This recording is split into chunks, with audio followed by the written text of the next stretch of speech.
Welcome to the place where we learn about and learn from the leaders in our field who are powering human creativity.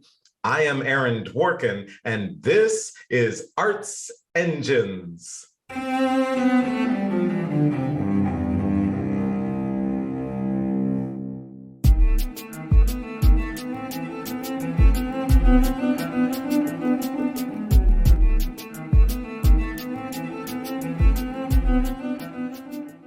Thanks again for joining me here on Arts Engines. Today's guest is Maria Del Valle, who serves as Director of Music of the WHIN Music Community Charter School. Maria, welcome to the show.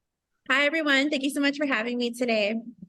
So I'm so excited to be able to have you on the show, talk about this amazing work that's happening at WHIN. One of our great creative partners helped us to co-curate for this show. But I thought it would be great for our audience if you could just kind of give us just a quick, overview of WHIN. It's a really phenomenal school, but also unique in some ways. And so if you could just give a quick overview of WHIN and especially your role and what you oversee as Director of Music.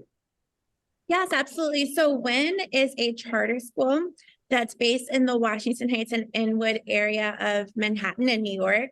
And we are an El Sistema inspired program. So we started out as a music school and then expanded into a K-6 school, looking forward to becoming K-8. So that means that all of our students learn to play orchestral instruments every single day through sectionals. And they also get choir classes, as well as their language arts and science and mathematics throughout the day. That's awesome. That's awesome. And do you find that kind of in building that and having this wonderful focus on music and the arts, a balance between their other academics and music, or how does that manifest? Are there any challenges that arise, and how do you address them if there are? So the way that we teach music is through the ensemble.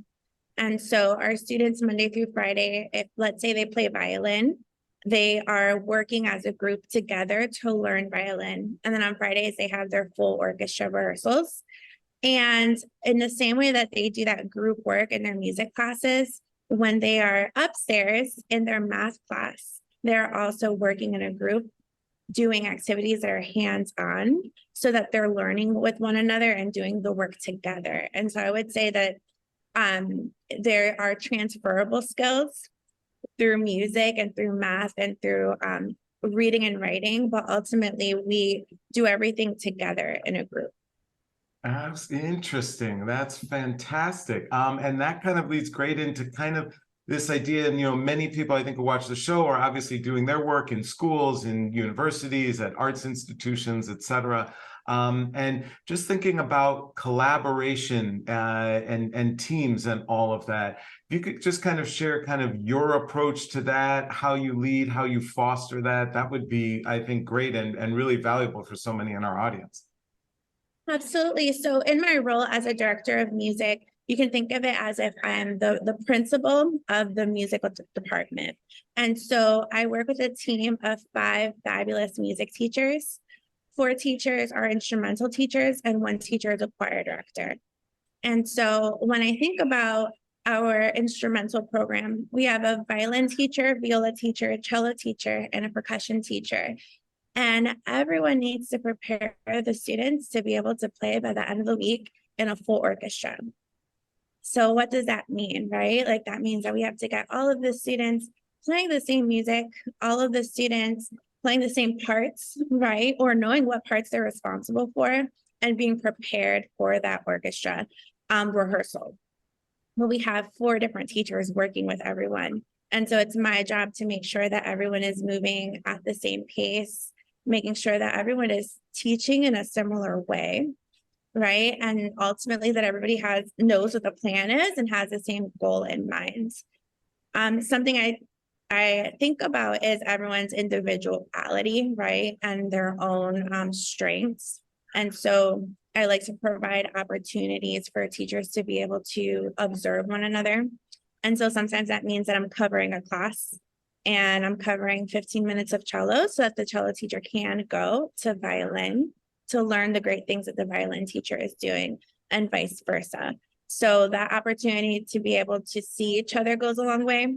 And then I also provide space for what we call team share outs, where the team is sharing out their best practices. And like, we pretend that we're students and we'll do what the teacher says, right? But it's so that we can learn and share those great ideas across the board. That is awesome. That is great. And just love that focus in terms of collaborating towards this unified goal. And one of the things, wondering, are there any mechanisms, or how do you tackle, or your teachers tackle, if and or when there are disparities in the development of different students? So students working at a different pace and are advanced more, and then others, but then coming together ultimately, obviously, for the same piece in orchestra each week. How do you kind of address or address that yourself and through your teachers? Yes, that's a great question. So when we think about repertoire for young learners, there has been a big movement to create music that has different levels, right? And so that students that are more advanced can work with students that are beginners, or students can be side by side with an orchestra of professionals. And so I'm really happy with seeing the amount of music that's out there that has different levels. And so that's something that we do here. And so that if there are students who are still beginners or are still learning a specific skill, they're able to play a piece that has open strings, for example. And so they gain those skills, and then they can play a different part that still fits in within the orchestra. It also allows our youngest students, even our first graders who start their instruments off that year, to be able to perform the same music as, say, our middle school students. Awesome. That is so great. And again, I just love the way in terms of your approaching and providing that flexibility, but then, of course, also just the collaboration amongst your teachers is so key. Well, all of that is phenomenal, and also was just wondering, you've done a host of different work. You're obviously one of our great leaders in the field, and you've done some work in East Africa. Could you just kind of share a little of that? Yes, absolutely. So when it goes back to when I was in college, I studied abroad in Austria, and I studied classical music. And I came back and I was like, great, I've been to Mozart's house and where he's baptized, and I've studied classical music deeply, and I loved it. But I was inspired to learn music from other parts of the world. And so with that, I quit orchestra for a semester, and I went to participate in the steel drumming band and the East African choir and the West African drumming group.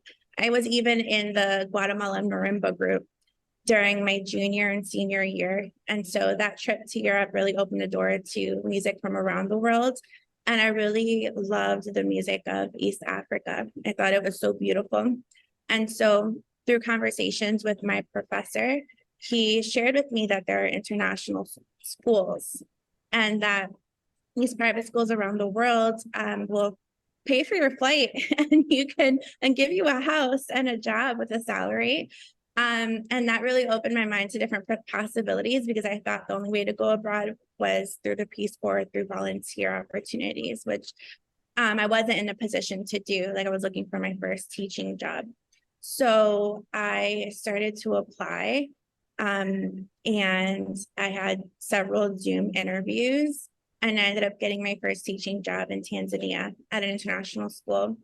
So the principal was actually from New York, also Puerto Rican like me. So and he hired me my first year, and I flew to Tanzania, and I was given my first house on campus and the opportunity to found the program. And so while I was there, I got to work and meet with teachers from all over the world.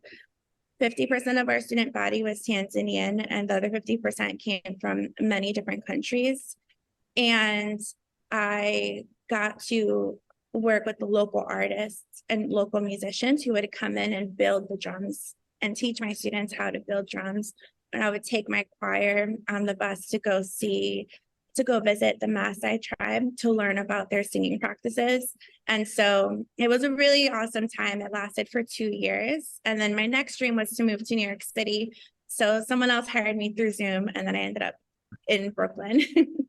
Awesome. Well, just that trajectory from Tanzania to Brooklyn, right, is I think, and I can see so much informs the work and leadership that you're bringing now. So it's just incredible. Unfortunately, we are just about out of time, but I always like to ask of all of my guests, through all of this work that you're doing, there's got to be some tough days. There always is, for those of us in education.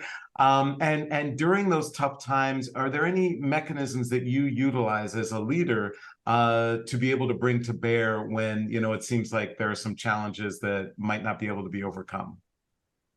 Yeah, I'm very blessed in that my daughter attends WHIN, and she's a first grader.